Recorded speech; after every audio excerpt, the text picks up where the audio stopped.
This might get ugly, okay? I will not be holding back. I have so much to say. If you've been in quarantine and you've ever felt like a complete loser for not being productive enough, for not getting into the best shape of your life, for not manifesting your dreams, if you have simply just been existing and you've been told that that is not enough, then you need to keep listening to this podcast. Oh my golly. Wait, you've got to be kidding me. Let's get this untwisted. Hi friends, welcome back to another episode of Don't Get It Twisted. We are covering productivity culture in all of its beauty and ugliness. We're covering the good, the bad, the salty, the juicy, the ugliest productivity-ness that you've ever heard of. Nothing I say ever makes sense, but I promise I have absolutely so much to say on this topic. If you've never heard of productivity culture, if you have no idea what the heck I'm about to be talking about, basically it is this idea that we should always be striving to do more in our lives. And if we are not doing the most with every single millisecond of our day, then we are not doing enough. We are not working hard enough. We are not as successful as we should be or could be. And therefore, because other people are utilizing every other second of their day, then they are going to have more success in their life than you. It also kind of goes along the lines of us as a society just being in love with this idea of trying to do more and more and more. And you shouldn't just be going to work, but you should be volunteering on the weekends and reading 10 books every single month and starting up your new Etsy shop and being the best parent you could ever be. Like, if you're not doing all of those things, then you are not productive enough and you're probably falling behind. And I'm kind of focusing more on the negatives right now, and there definitely are pluses and minuses to productivity culture, but we can dive all into that, my friends. I was watching a YouTube video the other day and I heard the phrase toxic productivity and our obsessiveness over productivity as a society and our endless drive to just be constantly productive with anything that we're doing in every facet of our lives. And honestly, I feel like you can look at productivity culture in both positive and negative ways. And I'm not a negative person. I strive to honestly look at everything through a positive lens. But this is also something that I feel like needs to be looked at unbiasedly. And when it comes down to it, I feel like there's a lot more negatives than there might be positives, but I kind of want to cover both and how they relate to me, my story, my history, and honestly, even just you listening to this podcast, like how that all has intertwined. Maybe my heart's beating too fast because I've had too much coffee, but I keep stepping all over my words and I just need to stop. It sort of feels like productivity culture is a lot more of a recent idea. It's something that it feels like has been pushed a lot more recently due to probably the pressures of social media, if we're being honest. But I remember probably one of the first times I felt it in my life, at least that I can remember, would probably be high school. If I think back to high school, I remember feeling all of these pressures from my teachers, from my peers, even from just family and friends to constantly be doing more. And a lot of that honestly was in regards to looking better for college applications.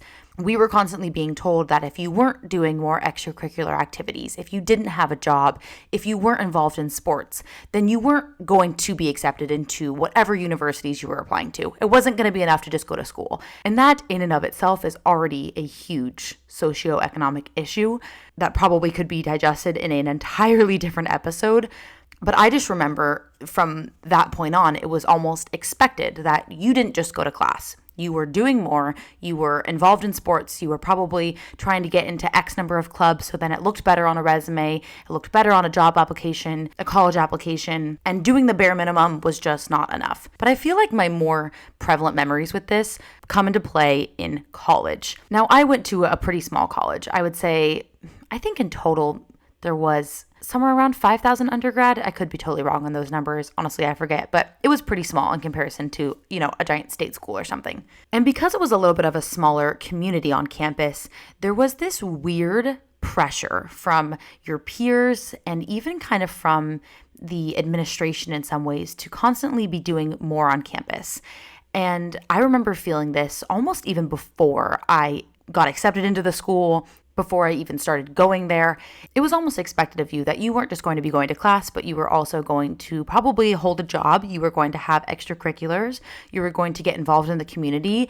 And if you weren't doing all of those things, then people would be like, well, that's sort of weird. Like, oh, they just go to class? Like, they're not involved in anything else? It honestly got to a point where it was kind of gross in a weird way because being busy became a personality trait. And don't get this twisted, no pun intended, but I was definitely very guilty of this myself. I remember from the outset of going to school there, I wanted to be as involved as possible. I wanted to meet a lot of people. I wanted to have friends all across campus. And that's definitely one positive about being productive, is that you get to meet so many different people that you otherwise wouldn't know if you were just going to class. But honestly, I wanted to be involved in every area of campus that I could. And I don't really know if that's a good thing or a bad thing looking back. I remember conversations I would have with friends where they felt like they weren't doing enough because they were only involved in 2 extracurricular activities, as if that wasn't already stressful enough on top of trying to get a bachelor's degree. Like, that's insane. And then it became kind of this weird thing where you almost wanted to say that you were busy. Like, oh, I have a meeting on Monday night, and then I have a meeting on Tuesday night, and then I have to go to work, and then after that I have to go to another meeting, as if it was like meetings, like so busy, so freaking important. I have so many things to do, as if that was a good thing, like as if being busy was better than spending quality time with loved ones. And it honestly became quite exclusive, first and foremost, because a lot of the same people would be involved in a lot of the same extracurricular activities. And also, it wasn't fair for, one, minority groups that were often excluded from a lot of the narratives on my campus, and 2, from people who just weren't bubbly or extroverted. Even Keith, my boyfriend, he is somebody who's just not extroverted himself, so he didn't want to always be involved in extracurricular activities. And I remember people asking me like why he wasn't involved, as if it was odd, like it was weird, even though that's just not his personality. Like, it doesn't have to be an expectation that you need to be doing other things just to contribute to the productivity culture on your campus. But for some reason, like, we got it in our heads that this was what you had to do if you wanted to, I don't know, have a fucking personality or something. I remember this one time when I was living near my campus for the summer, and I decided it would be a good idea to have 4 jobs at the exact same time. 4 freaking jobs. I was working on campus as a work-study student in our campus's visit office. I was a wedding coordinator for a local wedding planner. I was going to be a president of a campus club in the fall, so I had all of this summer work I also had to do for the club too. And then I was also helping this random woman organize her new apartment, which is a story for a whole different day. But I had 4 jobs, and I remember thinking, that's great. Like, this is so good. I have 4 jobs. Like, how cool of me. I mean, of course I needed to work my butt off because I had to earn some money and I had loans to pay, etc., etc. But at the same time, I remember feeling so overworked, but I also secretly loved telling people that I had 4 jobs, as if it would earn me some sort of trophy or award for saying I was busy all of the time. Like, it wasn't a good idea for my mental health to even be working that much, but I got it into my head that 4 jobs was great, and I was such a hard worker because I had 4 freaking jobs. Big whoop-de-doo, Taylor. Like, who cares? Literally, who cares? That doesn't make me any better than anybody else, but apparently that's what I was thinking. And honestly, all it left me with was no spare time, no time to do anything other than complain about how much work I had. And I still wasn't making that much money. Like, it was ridiculous. But I became obsessed with the idea that it was great to be busy, and it was so good to, to have all of these things working out for me over the summer, because I would be, I don't even know, like, better or perceived better because I was working so hard. I mean, like, now I can look back at it and laugh, but at the time, I was legitimately just thinking, I am better because I am more productive. And honestly, that's just gross. And don't get me wrong either. Like, I definitely think it's a great thing to work to do the things that you love to do and to earn money to pay off your loans. And even just following your hobbies and getting involved on campus, that's not a bad thing. But I think when it becomes toxic is when you feel like it's better to be doing more and more and more, or even somehow it's seen to be better that you're doing more things than your body and your mind honestly have the capacity for. There was this one time I was in a class on campus, and we were asked to basically go around in a circle, which first and foremost, let me just say that is my absolute least favorite thing on this planet. I am quite the chatty Cathy when I want to be. I mean, quite obviously, I started a podcast for a reason, but there are just some times when I'm sitting in class and I don't have anything to contribute to the conversation, or maybe I'm just too darn shy to speak up and I don't want to be forced to go around in a circle and speak up if I don't want to speak up. I will raise my hand if I have something to say. Please don't make me go around in the circle.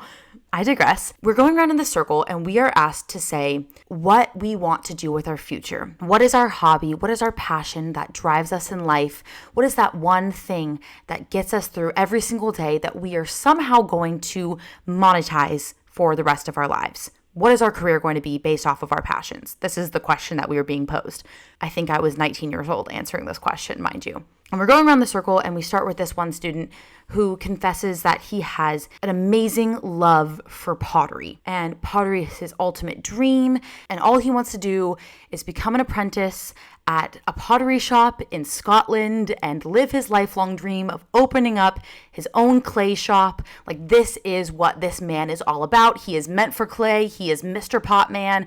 This is his lifelong goal. And everyone's like, woohoo, like, go pottery. This is so good. Like, you are living your life. And we're like, great, yes, awesome, on to the next. Then the next girl goes on to say how it is her absolute love and passion to work with people with disabilities. And this is something that has driven all of her decisions throughout her whole life. And she wants to start her own organization and how this is going to be the rest of her career. And she is just so set in her goals and her values. And this is her dream. She knows exactly what she wants to do and she's going to make it happen. Hell yeah, props to her. And everybody's going around the circle and they're confessing their passions and their interests and how it just is so perfectly intertwined with this roadmap that they've built for themselves. And all of their lifelong plans are just outlined so perfectly because they've got it all figured out. They have nothing to worry about. They are freaking ready for the world. And all this time, I am sitting in my little squeaky old desk. I used to hate those things. Gosh, I don't miss school desk whatsoever. But I'm sitting there at my desk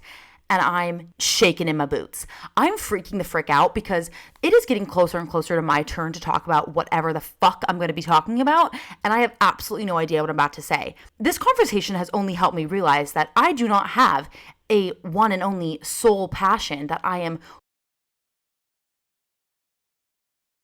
And I have quite literally no hobbies beyond the clubs that I'm involved in on campus. And I have literally no idea how I'm going to answer this question without making an utter and complete fool of myself. So soon enough, I am soon past the talking stick. And this is the one and only time that this has ever happened to me in my entire scholastic experience. I don't think I've ever talked about this before. But I don't know if I started speaking or if everything was just a complete blur in that moment because I kind of blacked out. But I immediately started sobbing. I broke down crying in front of my entire class. Now, mind you, it was like 20 kids, but still, it was the one and only time I had ever cried in class. I had no idea why in the heck I even let myself start crying, but I was blubbering like a little fish out of water. I had absolutely no idea how I wanted to answer the question. I was like sobbing through tears, trying to answer like, I don't have any passions. I don't have a hobby. It's funny now, like I can look back on it and laugh at myself that I was a complete and utter mess in front of so many of my friends or colleagues. And thankfully, like my best friend's sitting next to me and she's like stroking my back, like brushing my hair, like, don't worry, like it's going to be okay. And my poor teacher, he had no idea what to do with me because, he's just trying to probably help facilitate a fun conversation. And here I am like, I have no fulfillment in my life. Poor guy. I think the only thing I ended up mustering was like, my only interest in life is my love for Christmas. I just love Christmas so much. And my best friend sitting next to me was like, well, then you can open up a Christmas shop and it will be year round and you'll spread joy. And I'm like, what? Like it was the most pathetic interaction you could ever dream up in your mind. Like it is as pathetic as I am describing it. But that whole facilitation, like the whole conversation in and of itself, first and foremost, the fact that students who choose to or have the privilege to go to college are asked to pick their major, basically their career, their lifelong path, at the age of like 16, 17, 18 is absolutely absurd. And kind of going along with that, even just knowing what kind of extracurricular activities you want to be in, or having extracurricular activities, plus the 6 other side gigs that apparently you already have that are going to help you live out your dream that you've had since you're 3 years old, is just so And I hope and pray that that's not a narrative that is continually taught over and over again, because it's just not that way for so many people. In some ways, I think I do blame social media because of these constant highlight reels that are on our feeds. And then it's times like these in quarantine or over the summer when we start to see all of our friends or people that influence us doing their next big passion project, and we start to feel fucking useless if we aren't doing that ourselves, or we feel like we are not doing enough if we are just simply existing or simply going to work or just doing already as much as you are doing. You all of a sudden feel like, well, shit, I need to carve out 18 more hours in my 24-hour day to do more, or else I'm not going to be successful. And that narrative just needs to be completely crushed. Let's talk about social media in general here. Content. People love content. They love to binge it. They love to consume it. They love to see more and more and more of it. People just love social media. I mean, even think about how successful an app like TikTok is. Hopefully it doesn't get shut down. Who really knows at this point? Wouldn't that be weird to listen back to this episode in like a few months and see if it's gone or if life is completely different? I don't know, kind of interesting. But anyway, an app like that is so successful because we have such short attention spans, and we as consumers of social media just love content. We love seeing more and more from our favorite creators. And even if you find a new favorite creator, all you want to do is watch as many of their videos as possible. And when they don't have that many videos out, you're like, well, shoot, that's not that fun. You just want to see more and more and more. And even from a creator's perspective, it pushes creators in all spaces to be overproductive because of that demand for more and to do more and to always have new content. I feel like there's even a big pressure to be present across multiple platforms as well. Like if you're just on TikTok, people are asking you when you're going to move over to YouTube. If you're just on YouTube, people are like, why aren't you on TikTok yet? Why aren't you on Instagram? Or, you know, even me wanting to start a podcast. And even if we just look into my podcast for a second, I've always really been into podcasts. I've always found them super interesting. It's one of the first things I do every single day when I wake up. I listen to The Morning Toast, which is a morning gossip show essentially, but I find it really fun. I find it really lighthearted. It's a good way to get my day started. I listen to The Daily. I listen to Up Next, which is an NPR podcast. So it's kind of funny that here I am talking about all of this when I'm essentially working to monetize my passion by having my own podcast now. And I kind of feel like over the years, there has been kind of this constant push to start to monetize your interest, monetize your passions. Let's say you're an artist. All of a sudden, it kind of feels like there's a constant push to start open your own Etsy shop. Or maybe you love fashion. Maybe you love thrifting. Now there's this push to start open your own Instagram shop or your Poshmark or your Depop. And honestly, I feel like I've become a big fat believer of that, whether that's a good thing or a bad thing. I really don't know. I really don't. And I think in some ways, I think you should have your passions and you should have your hobbies outside of your career, or else work and passion and interest start to intertwine and that does not become a good thing. And then there's that other half of me that's like, well, should you live your whole life just putting your passions aside? I don't know. But I do think with this constant need for content, this constant push to do more and to be more and to be present so many places, of course that contributes so dramatically to productivity culture 101. And also if you think about it, it can become really tolling on you and your mental health. And also I think it can start to become really hard to take breaks, to take weekends even, just to take time away from producing content.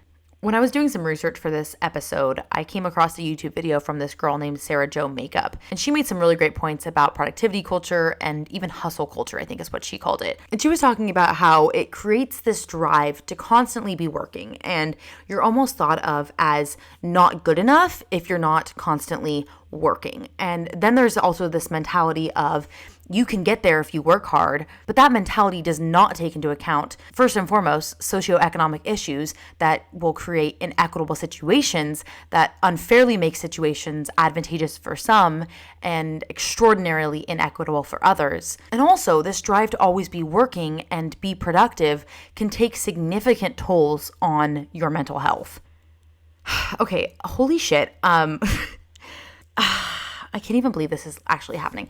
I'm not even shitting you when I say this, but I have literally, in this moment, come to a conclusion I have never recognized about my life, about myself. I have not been able to pinpoint this until like literally this moment.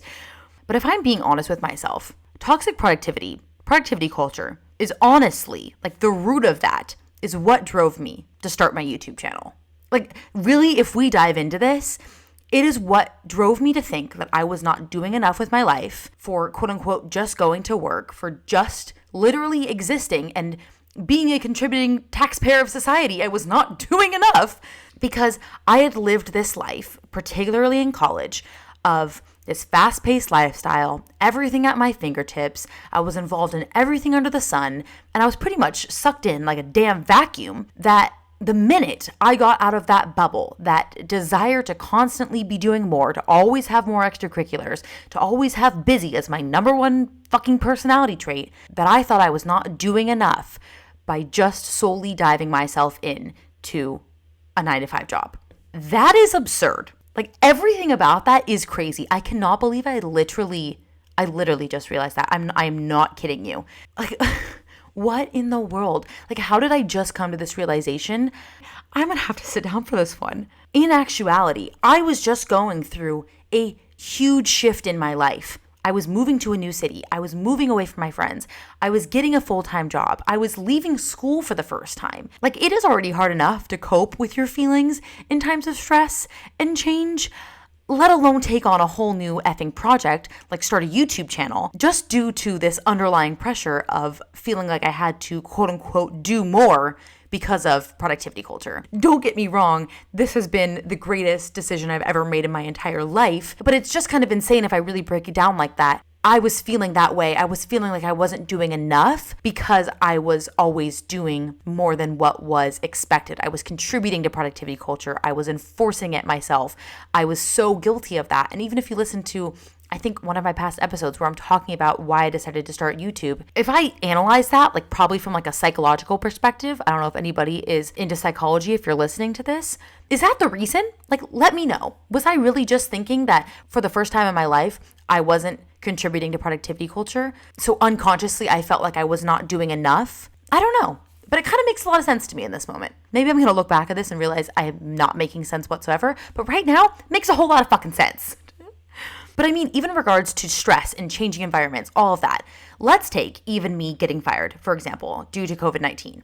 When I got fired, and if you don't know, I basically was temporarily laid off from my job due to COVID-19, just like many of Americans or people all across the world. But I think when I first got the news, we were initially told our hours were going to be cut, which made total sense, totally okay with that. But I was thinking, wow, I am going to have an extra day of my week where I'm going to be at home. I'm going to get to do all of these things. I'm going to take my life back. And then once I was fully let go, I had basically an entire layout of how I was going to use all of this time to redecorate my entire apartment. My cupboards that have turned into horribly chaotic filing cabinets, my hall closet that's literally just covered with my old school supplies that I refuse to throw away, my little den area that I want to convert into an office, which admittedly I am actually doing, but that did take me 4 months to even get started on. But I was basically under the mindset of many people around the world that I was going to use this time to better myself, to become the best me, to redecorate my whole fucking life. And honestly, I think that social media was really, really toxic right when COVID-19 lockdowns started happening, because all of these gurus came out of nowhere and it basically felt like we were being told that we needed to do more with this time. This was a time when we were all going to be home. We needed to write the next best-selling novel. We needed to start our own brand, open up our own companies, get into the best shape of our lives, when really we were and still are in a global effing pandemic. And that comes with a lot of anxieties and stress and shifts to our daily lives. And in some ways, it almost felt insensitive, like to push to try and do more. But I felt that on so many levels. Like I felt that that was exactly what I was going to have to do. And if I wasn't being productive right now, then I was wasting away my days. I wasn't going to be on top as everybody else was going to be because everybody else was using this time to better themselves. Like I wasn't going to be a good person if I wasn't using this time to become the fucking Nobel Peace Prize winner. But in actuality, we are home because we have to be home. It is the safe and smart thing to be home if we have the ability to be here. And honestly, we have much less attention to even dive into projects like that, to even try and dive into redecorating your apartment or to starting a book that you've always talked about starting, because we're already living through so much. I definitely feel like as the pandemic has progressed and as we are now on, like month 4 or 5 of being in some sort of lockdown, I definitely feel like that pressure has slowed down a lot more as people have become probably just a little bit more fatigued, but I can wholeheartedly say that I felt very overwhelmed by it in the beginning, and it was just a lot to take in. I think in some ways, apart from anything having to do with quarantine or that sort of pressure to be productive right now, productivity can be a really positive and motivational thing too. I always think about somebody like Keith because he's got a lot of fun goals in his life, but one of his biggest dreams is to own a fancy schmancy sports car one day, because it is one of the things that makes him happiest in life. It is one of the things that he loves with all of his heart. So it would fulfill all of his dreams in life if he were to someday own a sports car. And something that really inspires him is following people on Instagram, let's say, that have worked their butt off, that have come from nothing and are super successful in their lives and drive all these fancy schmancy sports cars, because it motivates him that he could possibly be like that one day. Because from his perspective, he sees that as motivation, and he sees it as, hey, if they can do it, then I can do it too. And sure, those guys might be talking about how they had to work really, really hard to get where they are, or they have to continually push and work harder than the average Joe to achieve that kind of lifestyle. But for some people, they might need that kind of motivation. Maybe they really do need to see so many people almost like yelling at them in their ear to help them reach their goals. Let's get into your questions, because this is always the highlight of my day, the highlight of my podcast. Hopefully it's the highlight for you too. I just feel like it's a lot more interesting when I'm not just ranting out of my butt, but I'm actually engaging with you all, and hopefully that makes you happy too. Is it actually possible to get through a list and finish it? That's a really good question. I feel like I used to be so notorious for creating these novel to-do lists. They were at least like 30 tasks long. And I honestly think that that is setting yourself up for failure to begin with. My life has been changed by my recent planner that I just purchased. I want to probably talk your ear off about this planner because I love it that much, but it has honestly changed my perspective on how to be productive, which is quite ironic considering the podcast. But each and every single day of the week, the planner has the top 3 things that you want to get done, and then below that, a more casual to-do list. And I love the way that this is set up, because I felt like really when I was narrowing down my days, I knew that there was probably only 1 to 3 tasks that were so darn important that I needed to get them done that day. And when I would set myself up for failure by creating these 30 task to-do lists, I would feel like a piece of poop because I wouldn't complete them all. And then how do I feel about myself the next day when I'm just staring at my prior to-do list that has not been checked off whatsoever? So narrowing it down to the actual few things that I really feel like are necessary for the day has helped me a lot in at least prioritizing my schedule, keeping me a lot more organized. And then I feel like I'm actually accomplishing something by focusing on the really big important things first. Kind of conversely, I feel like I'm about to contradict myself, but something that also helps me a lot is breaking down something that is a really big project into smaller to-do list items. Like I said, I'm about to contradict myself, but instead of just saying, for example, for me, my big to-do list item for the day is to edit a video. Well, if I were to just write edit a video on my to-do list, that's not going to help me one darn bit. There are so many different elements that go into editing a video that if I just put edit a video, I'm not going to be able to check that off for like 2 days because that's how long it takes me to edit. So maybe if I actually put upload my footage, take notes on my commentary, maybe write a voiceover, finalize a rough cut, make a thumbnail, like all of those things are a lot smaller, much more doable tasks that if I actually write them down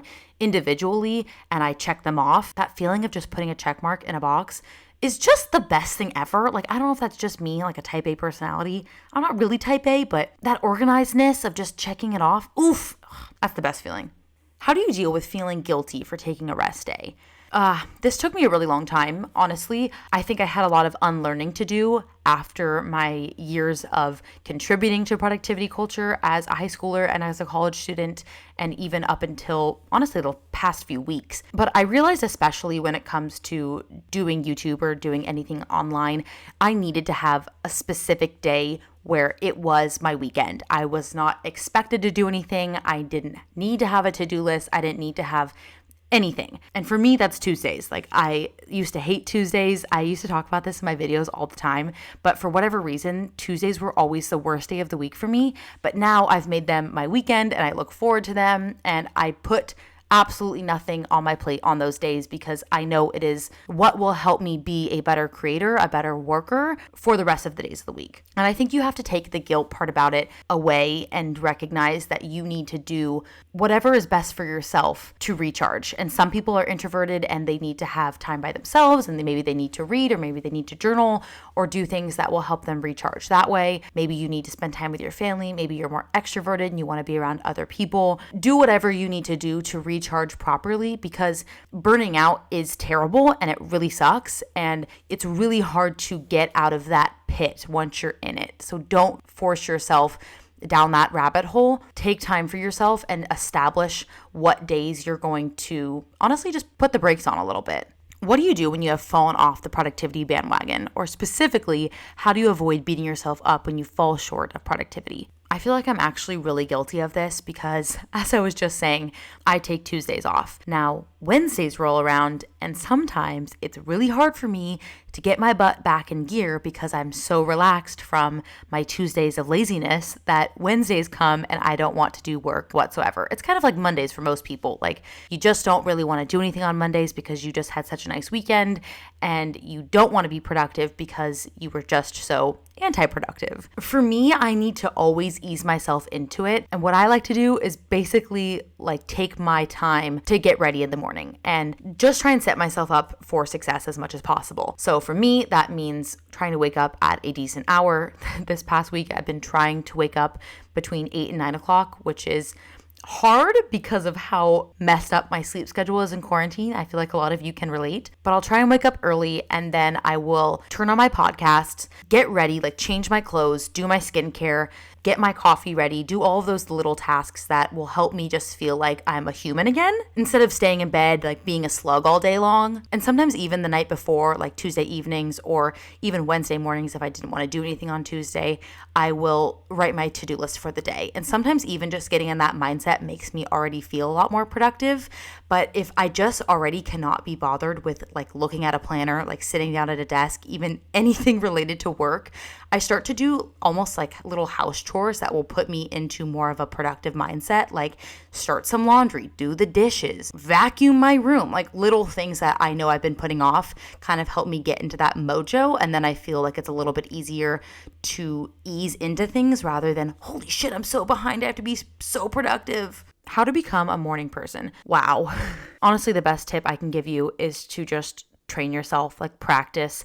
I was never a morning person until I had to be. Really, when I knew I needed to start waking up early, and when I mean early, I mean like 4 a.m. I started using like a few days up until I needed to start waking up as practice days. So I'd wake up maybe at 8 a.m. and then I'd try and wake up the next day at 7 a.m. and then 6 and so on until it was a little bit easier and easier. And sometimes you do just have to force yourself out of bed, which I know is not easy, and the covers are so comfortable in the morning and all you want to do is keep sleeping. But another huge thing that helps me just get into a more productive mindset is waking up early. And I always resist it, and I love sleeping. I love sleeping in. But if I wake up at 11 a.m., let's say, I feel like I just wasted my day away. I could have been so productive, blah, blah, blah. Like, I'm really, really hard on myself. Versus if I wake up at 7 or 8 a.m. and I get so much done in that time, I feel so good. But also, again, contradicting myself, sometimes if I wake up at 11 a.m., maybe I recognize that my body really did need to sleep. Like, for example, sometimes I go to bed at 4 a.m. if I'm finishing a video, which is on one hand not good and a direct result of negative toxic productivity culture. And on the other hand, it's good that I'm allowing myself to sleep until 11 because then I'm actually getting a quote unquote full night's sleep, even though it's 4 a.m. and I'm waking up at 11. You get my point. I think when it comes down to it, we have to get rid of that mindset that rest equals non-productivity.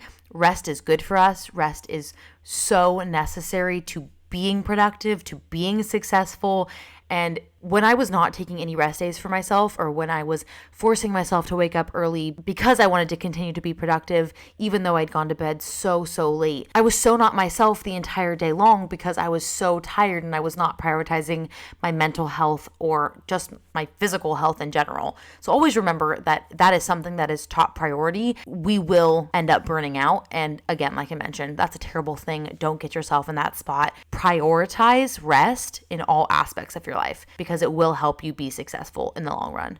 What's one thing that helps you getting everything done and being productive at 100%? I don't know if I'm ever 100%, if I'm being quite honest, but the answer that is so hard to come to terms with is putting my phone away, quite honestly. And I feel like they tell you this in school, they tell you this at your jobs. I have a really hard time putting my phone away because I feel like sometimes it is part of my job to be more present online. And when I say job, I just mean like, I don't know, Instagram, Twitter, YouTube, whatever. Sometimes it's part of the gig just to be a little bit more present and engaged online. So putting my phone away sometimes feels like I'm putting away half of the job, but I know myself, and a lot of times you can just get sucked into things so darn easily. Like, how many times do you open up an app and not realize how much time has passed? So I know that I am 400 times more productive if I put my phone in another room, if I put it on airplane mode, if I even just turn it face down so the screen does not light up every 3 seconds. That helps me so much because then I'm not constantly annoyed with notifications. I used to wear an Apple Watch and I cracked it, which is a whole different story. But I do think since not wearing it anymore, I have become a lot less responsive, which I feel like I used to see as a bad thing. But honestly, I don't feel as glued to my phone as I used to be because with my watch, I would get notifications, every few minutes, and I would feel this need to respond to them. Or if you don't respond to them, I felt like it was in the back of my mind, like, oh, I got to respond to that text. Oh, I got to read that email. Oh, I got to go on Instagram and see what that notification was about. But if I literally don't have my Apple Watch on me, if I don't have my phone on me, I can actually dive into my work. I can focus a lot more. I can just be a lot more present. And then I notice if I'm zoned in, if I put headphones on, I get so much more work done. How to not compare your life to others based on their successes. I feel like this is the pinnacle of what makes productivity culture seem toxic, feel toxic, because of our consumption of so much social media all of the darn time. I'm a really comparative person, so I feel like this is a really hard thing to overcome. I definitely think one thing that we have to recognize is that we have to celebrate each other's successes a lot more. And I think sometimes we immediately see it as a negative reflection of ourselves. Like, let's say your friend is all of a sudden TikTok famous. You might already start to think, well, shit, that makes me feel like a really bad person, a really unsuccessful person, because I'm feeling like, why am I not TikTok famous? When instead our mindset should be focused more on, wow, that's amazing that they've created a little following for themselves. Look at them go. I am so proud to be their friend. I am so proud to see their successes. And honestly, sometimes I can get so wrapped up in the comparisons, I can even get my interests construed.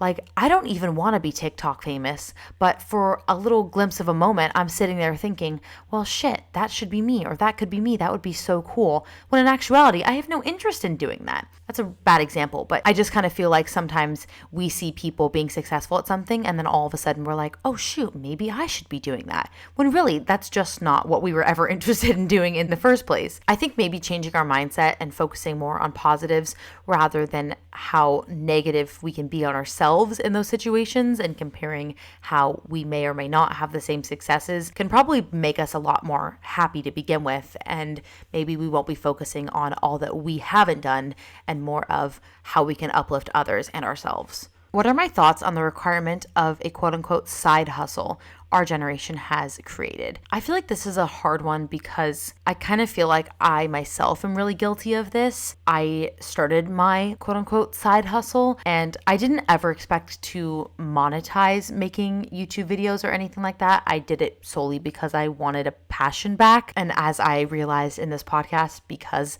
I was no longer quote unquote feeling productive. So I kind of feel like I'm a little bit biased in this answer, but I do wish it wasn't thought of as a requirement. I wish it was was just something that people did if they were genuinely interested in having some sort of passion project. But now I feel like if you don't have your passion project, then you're not doing enough, or you should be doing more with your time because everybody else seems to be doing that. I feel like that's a really tricky fine line, because there's one half of me that wants to say, like, follow your dreams, follow your passions. If there's something that you've always been really interested in, why not take more time and invest in it? But then there's this other half of me that's like, don't give in to what everybody else is doing. I think in the end, if you really aren't interested in having a side hustle, time will just start to tell, and you'll realize that it was never something that you wanted to do in the first place. And sometimes that trial and error process can be really helpful. But I do think what it comes down to is doing something because you're genuinely interested in doing it. And if you see your friends having side hustles and that's a good motivator for you, then go after it. But try and be real with yourself and ask yourself why you'd want to be doing this side hustle. Would you be doing it if nobody was watching? Would you be doing it if you couldn't monetize it? All right, I think I want to wrap this by just saying that we need to be a little bit more empathetic in our productivity. And I learned this from a New York Times article, which, who am I? Don't know. But I was trying to do a lot of research for this episode because it was just giving me a lot of worrisome thoughts about how to approach this. And there's so many different angles that you could look at this from. And I think ultimately the best way I can speak about something is just from my personal knowledge, my personal experiences. But there is so much that goes into how productivity culture also contributes to a lot of inequities. And there's even this book that this man named Will Storr wrote that I honestly would love to read. And it's called Selfie, How We Became So Self-Obsessed and What It's Doing to Us.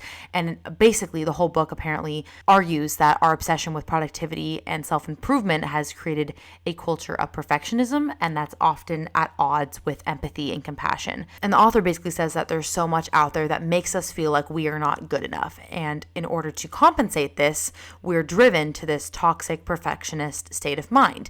And in doing so, we block out our awareness of others' needs in the pursuit of wanting to work better, work smarter, work faster. But we should be thinking about productivity culture in a way more inclusive manner. Assuming that the point of optimizing your life is to be happier and more fulfilled, productivity won't help you get there as much as human connection will. That's empathetic productivity. And yes, I did just quote a man from his book, because I think that's so important. And that approach will honestly make you so much more of a productive contributor to society, a more empathetic person, somebody who is a lot more aware of how you can be compassionate towards others, especially towards inequities in our lives and how it plays a role in a larger system. And I think recognizing how important empathy is to productivity and how important inclusion is will make us happier, more productive people.